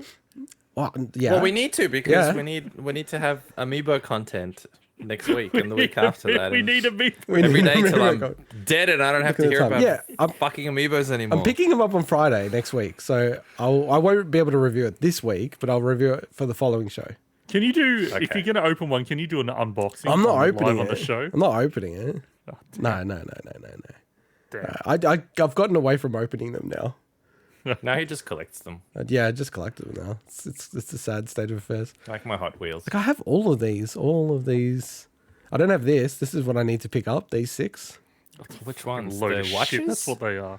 It's for Oh, Super those. You'll Nintendo get World. those. You'll get those, including the random stranger you'll Oh yeah, I'll get pretend all of is your them. uncle. I'll get all of them. But Is the Diablo one listed in here? Loot the Goblin. Loot Goblin? Yep, right there. Man, what I can't even see. that one was. Quite honestly, even just going through all of these, I can't see any that I don't have. Oh, that's one that I don't have. Yeah, some of these ones. These are Wow. really rare. But anyway. All right, parking the amiibo craziness. Yeah, let's move on to my favorite segment. And unfortunately, it says here that my favorite segment, this is the final? Could be. No, you're Min not For The cheating again, Swin? Swinny. Fuck off. Sorry, what? What? Nah, I don't think it's going to do. You can't fool us twice. You should have. I Like, got my eyes I don't on want to you. criticize, but man, you should have kept that going longer. We had no clue. Nah, No, but he did. If He went out at the perfect time to prove that he Alright. wasn't actually doing anything. anyone doesn't know, we're about to wrap up the news, and last week I pre-recorded me doing it in under a minute. So it was And a then he good- left halfway. Well, not halfway. The through, amount of three-quarters of the way times I watched Indigo like facepalm when he realized. I almost wish I could like gift that. I should make a gift and just facepalm and just like, oh, I want to watch it over and over again. That's funny. Okay, Mike, host. Mike's the host. through. Well, you You're know going to the intro the drill. As segment. What's the usual, point of the segment? Okay, so wrapping up the news, we'll bring up the counter on a stream in a second. Don't start just yet. And Swin hey. And Swin has 1 minute, Swin. and only 1 minute at most, to cover any updates on the following things of note. Over to you, Swin, whenever you want to start. EA are reportedly working on an open world Black Panther game. Jupiter have announced Picross 10 for the Switch. According to Bloomberg, Grand Theft Auto 6 will take place in Miami and feature a female protagonist. The Star Wars Knights of the Old Republic remake has been delayed indefinitely. The unannounced Tactics Ogre remaster has been leaked on the PlayStation Store. Solar Ash is coming to Steam on December the 6th and Xbox and Game Pass to follow. The Pathless is coming to Xbox Series, Xbox One and Switch this winter. An next-gen version of What Remains of Edith Finch is available now, while Outer Wilds is also coming to PS5 and Xbox Series X. Steam and Epic are now banned in Indonesia due to a new registration policy. The MetaQuest VR2 VR headset is getting a big price increase soon. Xbox boss Phil Spencer's most anticipated game is God of War Ragnarok. The Tomb Raider movie rights are up for grabs. Valve claims they will fulfill all current Steam Deck reservations by the end of the year. New PS5 system updates have begun rolling out, adding game lists and more. Steam has added support for Nintendo's Retro Switch controllers. Square Enix are releasing a figure of Final Fantasy VII's Cloud wearing one of his Wall Street dresses. Roblox has been removed its famous oof sound, credited with Tommy Tallarico's sound studio, and finally John Cena is joining Fortnite. Whoa. Wow, I thought I was going to My fail that for sure. Yeah, 40 yeah. words. I'm screwing up, but I'm like, I don't care. And I look back and I'm like, I'm going to pass this. What the hell is going Well on? done. Well done. Brilliant. How did I Shia pass that? LaBeouf is happy with you. I'm really annoyed. I thought this was the are- final one. I wasn't following. Did he Very skip any? faster. Mike, were you No, I following don't it? think he did. I don't. But I had to keep looking at him. I didn't. I was watching him, and I don't want him doing shenanigans again. I didn't skip anything, but I had to say things reread some again because I stuff, kept yeah. screwing Yeah. it up. Like the MetaQuest 2 headset, and I'm like, Meta VR headset. And I'm like- so I said extra words, and for some reason I had more time. What's going on? I actually think I went better than my pre-recorded one. What the hell? I'm nice. It was really done. good. Well done. I thought this was the final one. I thought like Nah, Mike's going to sorry. be able to do this next Oh, week. I'm like, God, I'm no. free, you know. Well, he's the host, so he can't do it. Yeah, I can't do it anymore. I'm hosting. Oh, it'll be up to you Yeah, then. I'd have to Indigo. I'd have to do it. I'd have to do it. I do want to see that. We saw how well your first unprepared attempt went. So. It's horrible. I'm bad at it. Well, I'm, not as I'm bad as like my fully unprepared hosting dyslexic. So. attempt. So what do Now- you guys want to talk about? Anything that stands out? I will just say there's been no stories added in, so these are all as of Sunday. So there might be a few news stories that came up that you guys might want to talk about that I didn't mention. So Well, the KOTOR stuff is insane. Like, what a okay. cock up, that whole thing. Yeah, it's just I think is it Apsis? Apsis, I think, at a studio working on Aspire. it, and it's Aspire. Sorry, Yeah. Aspire, but They it's a aspired Y. too hard. They aspired too hard. Apsis, there's a Y, but Abscess. Aspire. Yeah, that's right. But yeah, that is a bit weird. But the thing is, if you want to, you can actually go and just play the original that's upscaled on Xbox now. So that's at least if you've And got Switch. an Xbox. And the Switch, right? And the Switch, yeah. It's on. No, but I'm saying like Playing on the the Switch. original version is upscaled. It's just one of those Xbox. games that would benefit from a remaster, right? Maybe Given not when it was made and everything like that. So yeah, it's a bit of a shame. But it did seem. I remember when it was announced, and then you looked at the studio. It's like they're a porting studio. Like they've never made anything themselves. Like it seemed like a big ask for a game that's like it's a real cult classic. Like it's gonna be heavily criticized and evaluated, and supposedly it was meant to come out this year. The KOTOR they? remaster, and then they did the vertical slice or something like that. And then reports are saying they now think it would be 2025, and they basically sacked the director, sacked the art director, and it was like the game's on hold. It's like, oh god. Yeah, these are the guys that did the Star Wars Racer one and Republic Racer. Commando. Well, they did remember that. the That was actually KOTOR fun. port on mobile as well. So it just, I don't know. It always seemed like a huge stretch to me that they were going to do that. It's like, okay. But I am keen on the Outer Wilds. So is that so it says it's coming to PS5 and Xbox Series X. So I'm assuming it's going to be 60 FPS, that kind of upgrade. Because at the moment, even I'm on not Series sure. X, it's not 60. It's still 30, which was really disappointing because I wanted to play it on that. I ended up getting it on PC anyway. But that is one cool So you're gonna game buy that it I really again? want to play. Well, no, it's on Game Pass from memory. So okay, yeah. So so it includes enhancements such as 60 FPS. cool. I don't think it will include the DLC because you get it as a free upgrade for I believe Just another for one. Okay, that's fine. Xbox, I but, still haven't played the original, and it's a very intriguing game. You've played it. I think you quite liked it. So I liked it. It's just intimidating as hell. I just can't. It is very intimidating. It's just like time-based games. I'm very hit and miss with me. Just like Yeah. something about it's a magical game. It's awesome, but I'm just like something about when you know the loop is going to end. yeah, and it's I like get that. you know. No, I'm on the same page as you, Swinny. Like that. which is It's actually always put me off playing, and it's a terrible reason. Majora's Mask. It's like, oh my god, like it's amazing that game's so old and it had that mechanic, but yeah, there's something about it. It's like, oh, I don't know, it's stressing me out. It gives me anxiety. I'm like, dude, I just want to fucking play a game. I just want to have fun, guys motherfucker. remember we had a Chris Kringle the other year, and we bought Did we? each other. Yeah, I'm pretty sure we did, and we bought each other some games. I remember. Yeah, of course. Yeah. Someone, I don't know who, but you guys might know him very well. He might be a co-host on this show. Bought both of you a copy of Deathloop, which I assume to this day you've never played. We Have all you bought played each it? other bloody Have you Deathloop. fucking- What yeah, are you no, talking you- about? No, idiot. because I was waiting for you guys. He to bought try to play Deathloop it. for you as well. No, I've mentioned it multiple times. I'm like, hey, we should play it at the same time so we can talk about it. you played and it? Talk about it on the show. Then no, why haven't? because I was waiting for you guys. Well, then why didn't you ask us? You lead the I charge. have. You're the I've host. asked- Lead the Okay, charge. this host. week, you bitches have to play the game. You start. Okay, You start. Okay, I'll play it then. Fine. Okay, I was waiting. done. Boom. So you're saying you're just waiting for someone else to ask and you couldn't ask? I did, but I yourself? asked multiple times. I'm like, hey, we should play it this week. I don't You remember guys you never- asking. I did. I don't remember you No, asking. you for did. didn't. You Deathloop. didn't ask that. I did. That's bullshit. Anyway, I asked, and I anyway. even said we should do it so we should play it at the same time so we can all talk about it on the show. I'm very happy that Solar Ash is coming to Xbox. It'll be in Game Pass as well, so that's awesome. So that's Heart Machine's game that they followed up Hyper Light Drifter with, and I've wanted to play that, and the Pathless as well, which has always been the PS5 game that, or a PS5 game that really appealed to me, is also coming to Xbox as well and Switch. Awesome. The Pathless on the Switch is interesting. Like that's a pretty nice looking game. So I'm hoping it's not a cloud version. I'm hoping it's just a native one. This Switch conversation is really interesting because I'm like so torn when there's a game and I go, do I want it on the Switch because I love the handheldness of it, or do I want to play it on PC because I can play, let's call it the best version of it? Why not And- Steam Deck? Well, exactly.